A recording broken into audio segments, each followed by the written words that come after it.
All right, Monkey Wrench, for the transition from the verse to the chorus, they go, right? You're getting louder and louder. It's called a crescendo.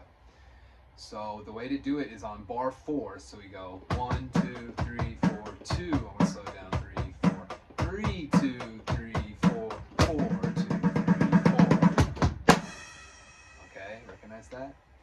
So on the 4th bar, in the cycle of 4 bars, on the 4th bar, you're going to start doing,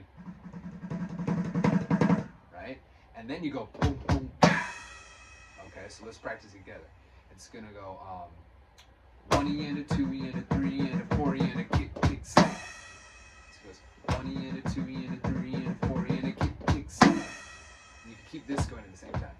1 E and a 2 E and a 3 E and a 4 E and a kick, kick, snap. 1 E and a 2 E and a 3 E and a 4 E and a kick, kick, snap. 1 E and a 2 E and a 3 E and a 4 E and a kick, kick, snap. 1 E and a 2 E and a 3 E and a 4 E and a kick, kick, snap.